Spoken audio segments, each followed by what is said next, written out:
Chapter 9 Screech. The sun was setting, and Anthea and Elle had set up camp for the night in a clearing in the woods.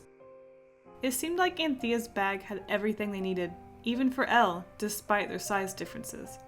Had you wandered through, you would think this was a proper campsite. It had everything.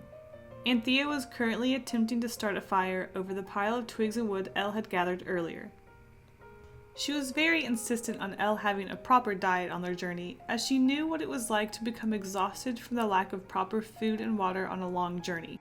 "You never want to be caught with a low energy. It could make for a deadly mistake," she would say. They rolled a fallen tree over to the stump next to the fire as sort of a makeshift dinner table for Elle to eat at. Anthea had fashioned a tent for them out of some branches and leaves and a blanket she had pulled out of her bag that looked very warm. It was their first night stopping on their trek, and she wanted to make sure Elle felt as home as they could, despite being miles away and in the middle of the woods. But she was doing her best. Tonight's dinner? Snake stew, which was apparently a recipe that was passed on from generation to generation in the ant colony. When Anthea announced what was on the menu tonight, Elle cringed and started to think about how they ended up there to begin with. Granny.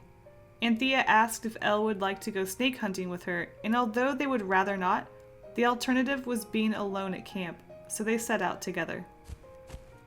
She taught them about the best ways to track animals, which was an essential tool to surviving on an adventure in the woods. It didn't take long for Anthea to catch the trail of a nearby snake, and they set off. As they rounded a cluster of dense trees, they spotted the creature, which Elle recognized right away. It was Granny, or at least it looked like Granny. They couldn't be sure if it was the same snake as before.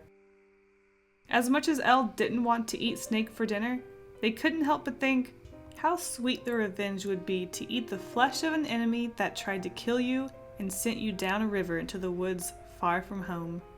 "Oh darn, we can't eat that one," Anthea suddenly announced, startling Elle, who was deep in thought. "It's a very poisonous species. Come on, let's keep looking."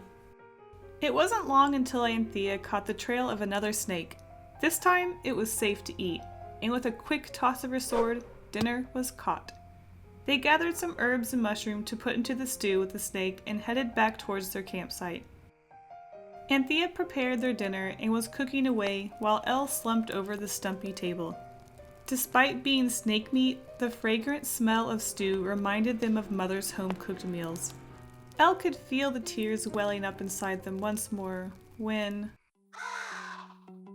the screech of a strange animal could be heard echoing through the forest. The sound was so terrifying. It was nothing like Elle had ever heard. Anthea immediately drew her sword and looked around.